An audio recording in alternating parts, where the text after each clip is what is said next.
Hi friends, ఎలా ఉన్నారు అందరూ? నేను బాగున్నాను. మీరందరూ కూడా బాగుండాలని కోరుకుంటున్నాను. ఈరోజు మన వీడియో ఏంటంటే సొరకాయ పులుసు. సొరకాయ అంటే ఇష్టపడని వాళ్ళు కూడా మీరు కనుక ఈ ప్రాసెస్లో చేశారు అంటే చాలా ఇష్టంగా తింటారు. సొరకాయ అనేది హెల్త్కి కూడా చాలా మంచిది. ఇందులో వాటర్ కంటెంట్ కూడా ఎక్కువ ఉంటుంది. ఇంకా లేట్ చేయకుండా ప్రాసెస్లోకి వెళ్ళిపోదాం. ముందుగా సొరకాయ పులుసు చేసుకోవడం కోసం చింతపండును నానబెట్టుకోవాలి. దానికోసం ఒక గిన్నెను తీసుకుని ఒక పెద్ద నిమ్మకాయ సైజ్ అంతా చింతపండును వేసుకుని మునిగే వరకు నీళ్లు పోసుకుని ఒక అరగంట పాటు నానబెట్టుకోవాలి. ఒక మీడియం సైజ్ సొరకాయకి ఇంత చింతపండు అనేది కరెక్ట్గా సరిపోతుంది. ఇప్పుడు ఒక సొరకాయని తీసుకున్నాను. నేను పెద్ద సొరకాయని ఇలా హాఫ్గా కట్ చేసుకుని తీసుకున్నాను. దాన్ని ఒక ఫోక్ తీసుకుని ఇలా హోల్స్ లాగా పెట్టుకోవాలి. ఇలా పెట్టుకోవడం వల్ల పులుసు అనేది లోపలికి వెళ్ళి ముక్కలు తింటున్నప్పుడు చాలా బాగుంటాయి. సొరకాయ అంతా కూడా హోల్స్ని పెట్టుకోండి. మనం ముక్కలు కట్ చేసుకునే ముందే ఇలా హోల్స్ పెట్టుకుంటే మనకి హోల్స్ పెట్టుకోవడానికి ఈజీగా ఉంటుంది. ఇప్పుడు స్టవ్ వెలిగించుకుని ఒక ప్యాన్ని పెట్టుకోండి.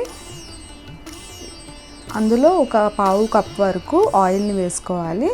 ఆయిల్ని వేసుకున్న తర్వాత సొరకాయ ముక్కలన్నీ ఈ సైజులో నేను వీడియోలో చూపిస్తున్న విధంగా కట్ చేసుకోవాలి.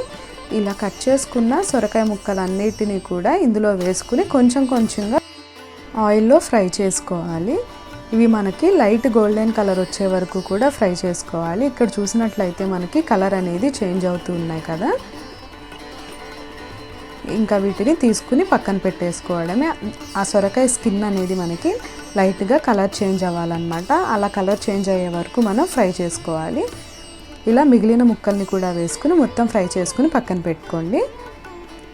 ఇప్పుడు ఇదే ఆయిల్లో 2 చిన్న ఉల్లిపాయల్ని ఇలా ముక్కలుగా కట్ చేసుకుని తీసుకోండి. అలానే ఒక 5-6 పచ్చిమిర్చిని కూడా ఇలా బారుగా ముక్కలుగా కట్ చేసుకుని తీసుకోవాలి.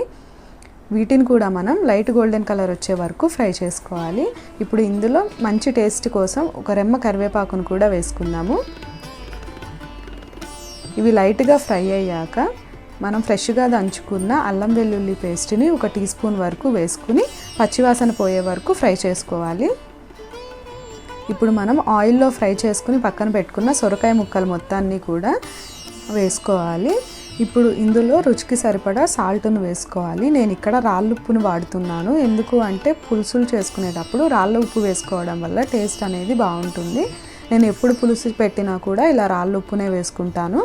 అలానే ఇందులో 2 టీ స్పూన్స్ వరకు కారాన్ని కూడా యాడ్ చేసుకుంటున్నాను. మనకి పులుసులో కొంచెం కారం ఎక్కువ ఉంటేనే టేస్ట్ అనేది బాగుంటుంది. కారం అనేది కొంచెం మగ్గాక మనం నానబెట్టుకుని పక్కన పెట్టుకున్న చింతపండు పులుసును కూడా చింతపండు లేకుండా వడకట్టుకుని నీటిని వేసుకోవాలి. ఇప్పుడు ఒకసారి మొత్తం కలుపుకున్న తర్వాత ఇందులో మనకి గ్రేవీకి సరిపడేంత వాటర్ని యాడ్ చేసుకోవాలి. నేను ఇక్కడ 1 గ్లాస్ వరకు వాటర్ని యాడ్ చేస్తున్నాను. మీరు మీ గ్రేవీకి తగ్గట్టు వాటర్ అనేది యాడ్ చేసుకోండి. వాటర్ యాడ్ చేసిన తర్వాత స్టవ్ అనేది మీడియం ఫ్లేమ్లో పెట్టి ఒక 10 నిమిషాలు మూత పెట్టుకుని పులుసు అనేది బాగా దగ్గర పడే వరకు ఉడికించుకోవాలి. 10 నిమిషాల తర్వాత మూత తీసి చూస్తే పులుసు అనేది బాగా దగ్గర పడింది కదా. ఇంకొక 5 నిమిషాలు మీడియం ఫ్లేమ్లో పెట్టుకుని పులుసు అనేది చిక్కబడే వరకు ఉంచుకోవాలి. 5 నిమిషాల తర్వాత చూస్తే పులుసు అనేది చక్కగా దగ్గరకు వచ్చేసింది. ఇంకా స్టవ్ ఆఫ్ చేసుకుని సర్వ్ చేసుకోవడమే. ఈ సొరకాయ పులుసును మీరు కూడా మీ ఇంట్లో ట్రై చేసి ఎలా వచ్చిందో నాకు కమెంట్ సెక్షన్లో కమెంట్ చేయండి. ఈ వీడియోని ఇక్కడితో ఎండ్ చేస్తున్నాను. వీడియో నచ్చినట్లయితే please do like, share and subscribe to Jodi vlogs and don't forget to press the bell icon for further updates. Thank you for watching. Bye.